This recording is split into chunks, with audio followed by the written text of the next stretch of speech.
जय हिंद दोस्तों, आप सभी का सिद्धार्था सर यूट्यूब चैनल पर स्वागत है। तो जो आज का वीडियो आपका एबीएस का है, बहुत ही महत्वपूर्ण जो क्वेश्चन मैं लेकर आया हूं आज के वीडियो के लिए, जो कि न्यू पैटर्न पर आधारित है। न्यू पैटर्न पर आधारित हैं। तो देखिए, जो न्यू है वो सब्सक्राइब कर लीजिए चैनल को, बेल बटन दबा दीजिए, अपने दोस्त फ्रेंड को शेयर कर दीजिए। तो देखिए, मैं हर तरीके के क्वेश्चन लेकर आ रहा हूँ, चाहे हिंदी के जो एक नया टॉपिक बाय टॉपिक शुरू कर चुके, क्योंकि हिंदी के नहीं कराए थे, ईबीएस करा चुके हैं हम लोग, मैथ कर चुके हैं और बाकी के बाल विकास कर ही चुके हैं। तो लगभग सारे सब्जेक्ट, तो हिंदी के भी टॉपिक वाइज शुरू कर दिए हैं। तो यहाँ से शुरू करते हैं फर्स्ट क्वेश्चन के साथ। तो ये ईबीएस का फर्स्ट क्वेश्चन है आज के सेशन का। भारत में जीव जातियों की संख्या है लगभग 1 लाख, 1.5 लाख, 2 लाख, 2.5 लाख। तो यहाँ से आपको जो बताना है कि भारत में जीव जातियों की जो जनसंख्या है वो कितनी है। तो याद रखना वो कितनी है, 1.5 लाख के समथिंग है। तो याद रखना आंसर आपका जो हो जाएगा बी। अगला जो क्वेश्चन है, मेगा डाइवर्सिटी देश की श्रेणी में सम्मिलित नहीं है। तो जो मेगा डाइवर्सिटी की अगर मैं बात करूं, जो मेगा सिटी बनाई जा रही हैं, उसमें भारत, ब्राजील, दक्षिण अफ्रीका या इंडोनेशिया। तो 32 की अगर मैं बात करूं तो आंसर हो जाएगा दक्षिण अफ्रीका, क्योंकि बहुत ही पुअर कंट्री है। तो याद रखना आंसर जो हो जाएगा आपका सी आंसर हो जाएगा करेक्ट। अगला क्वेश्चन है 33। भारत की प्रचुर जैव विविधता के लिए सर्वाधिक उत्तरदायी कारक है भौगोलिक दशाएं, राजनीतिक दशाएं, आर्थिक दशाएं, वैज्ञानिक दशाएं। तो भारत की जो प्रचुर जैव विविधता के लिए सर्वाधिक जो उत्तरदायी जो कारक है वो आपको बताना है, याद रखना है, वो है भौगोलिक दशाएं।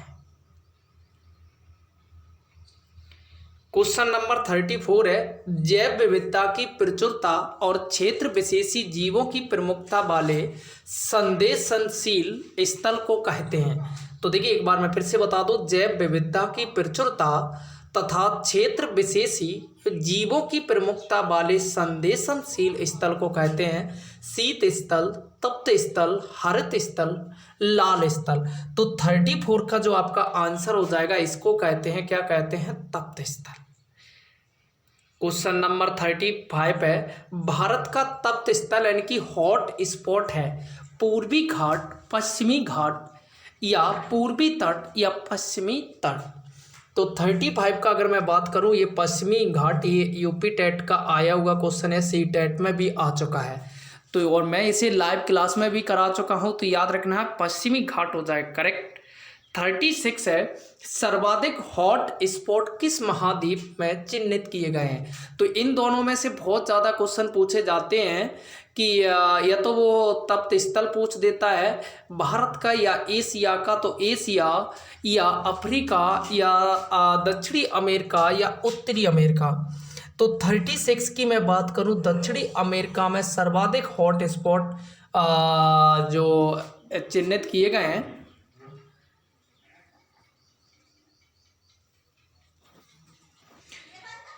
थर्टी सेवन जो क्वेश्चन है, किस महाद्वीप में एक भी हॉट स्पॉट नहीं है। उत्तरी अमेरिका, दक्षिणी अमेरिका, यूरोप, ऑस्ट्रेलिया। तो 37 की अगर मैं बात करूं, जो यूरोप महाद्वीप है वहां एक भी चिन्हित नहीं किए गए हैं। तो याद रखना है, अगर ऑप्शन में जैसे आ जाए ब्रिटेन, तो याद रखना ब्रिटेन में एक भी नहीं होगा, तो याद रखना है। तो इस तरीके से भी क्वेश्चन पूछ लिए जाते हैं, निम्न में से अमेरिका दे दे, ऑस्ट्रेलिया दे दे, भारत दे दे और ब्रिटेन दे दे। तो याद रखना है तो कि इनमें से किस देश में नहीं पाए जाते हैं। तो याद रखना है ब्रिटेन। ऐसे भी क्वेश्चन बना दिए जाते हैं। क्वेश्चन नंबर है 38, एशिया महाद्वीप की जैव विविधता का हॉट स्पॉट नहीं है। तो एशिया का श्रीलंका, पश्चिमी श्रीलंका, थार मारुस्थल, पश्चिम घाट और अगर मैं बात करूं बोर्नियो। तो 18 की अगर मैं बात करूं, यहां से जो आंसर हो जाएगा थार मारुस्थल। याद रखना जो थार मारुस्थल है वहां एक भी नहीं है। याद रखना है आंसर क्या हो जाएगा आपका। और याद रखना भारत में कहाँ है, पश्चिमी घाट, इतना याद रखना है। 39 जो क्वेश्चन है, जीवों की संकटग्रस्त जातियों को सूचीबद्ध करने वाली पुस्तक को कहते हैं red data book, black data book, yellow pages book या ब्लू। तो इस क्वेश्चन को तो हम लोग बहुत कई बार कर चुके हैं और बहुत बार आया है, याद रखना है रेड डाटा बुक। तो आंसर क्या हो जाएगा आपका? आंसर हो जाएगा ए, जो कि करेक्ट। ये क्वेश्चन भी बहुत बार आया है 40 का। IUCN किस क्षेत्र में संलग्न संगठन है? जल संरक्षण, जीव संरक्षण, मृदा संरक्षण, खाद्य संरक्षण। तो 40 की अगर मैं बात करूं जीव संरक्षण, तो याद रखना है IUCN जो संबंधित है, याद रखना है यहाँ से आपका आंसर जो हो जाएगा बी। तो फ्रेंड्स ये हो गया आपके 10 क्वेश्चन। वीडियो अच्छा लग रहा है लाइक सब्सक्राइब करिए और अपना स्कोर कार्ड जरूर शेयर करिए। 20 ऑफ 20 कितने होंगे, ठीक है।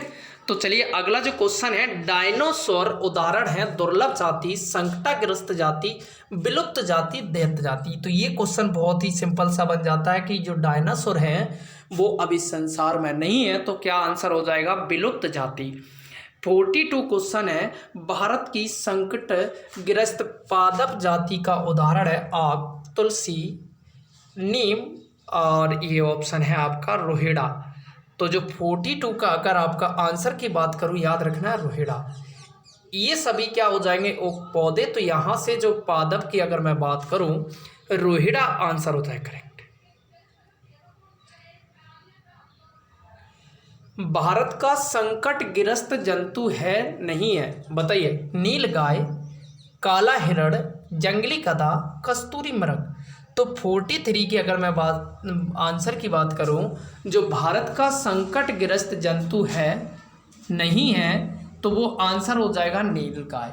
याद रखना, इनको रोज भी बोलते हैं, तो याद रखना आंसर यहां से ये है भी और नहीं भी है। ग्रेट इंडियन बस्टर्ड है विलुप्त जाति, दुर्लभ जाति, संकटग्रस्त जाति, सुभेद्य जाति। तो 44 का जो आपका आंसर हो जाएगा, जो ग्रेट इंडियन जो बस्टर्ड है वो संकटग्रस्त जाति है, मतलब इसकी संभावना है खत्म होने की।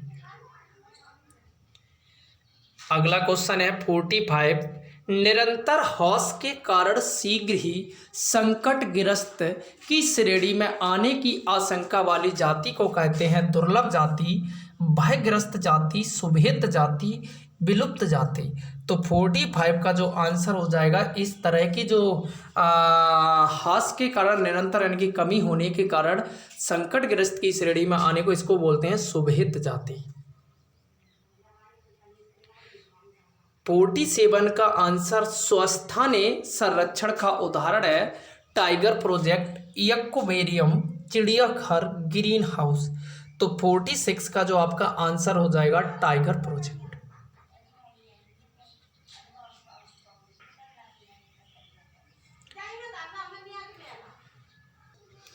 47 जो क्वेश्चन है, जीव मंडल रिजर्व का उदाहरण नहीं है नीलगिरी, माउंट आबू, अमरकंटक, पंचमढ़ी। तो यहाँ से 47 का जो आंसर देना है, 47 का जो आपका आंसर हो जाएगा माउंट आबू, जो कि राजस्थान। अब आप लोगों को कमेंट बॉक्स में ये बताना है, जो पंचमढ़ी है और जो अमरकंटक है और ये नीलगिरी है, ये किस किस राज्य में है, ये आप लोगों के लिए होमवर्क है। नीलगिरी आपको बताना है कमेंट बॉक्स में किस राज्य में पाया जाता है, और अमरकंटक पंचमढ़ी है ये किस राज्य में है, ये आप लोगों के लिए होमवर्क है, आपको कमेंट बॉक्स में बताना है। राष्ट्रीय उद्यान में सम्मिलित नहीं है जंतु, पादप, मानव, सूक्ष्म जीव। तो 48 का जो आपका आंसर हो जाएगा, क्या हो जाएगा? मानव।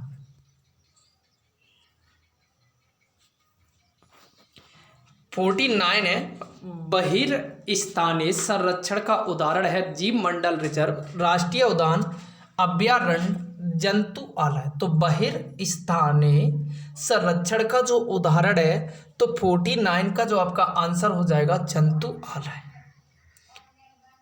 50 जो क्वेश्चन है, गिर है एक राष्ट्रीय उद्यान, जीव मंडल रिजर्व, अभयारण्य, टाइगर प्रोजेक्ट। तो 50 का जो आपका आंसर हो जाएगा यहाँ से राष्ट्रीय उद्यान। तो ये आपको 50 का भी होमवर्क दे दें, ये किसके लिए प्रसिद्ध है, जो राष्ट्रीय उद्यान है जो गिर, ये किसके लिए प्रसिद्ध है और किस राज्य में है। अगर इस जिले का भी नाम बता सकते हो तो बहुत अच्छा रहेगा। तो ये आप आज के लिए 2 होमवर्क थे। तो वीडियो कैसा लगा है लाइक करिए, सब्सक्राइब करिए, अपने दोस्त फ्रेंड को शेयर करिए। Thank you.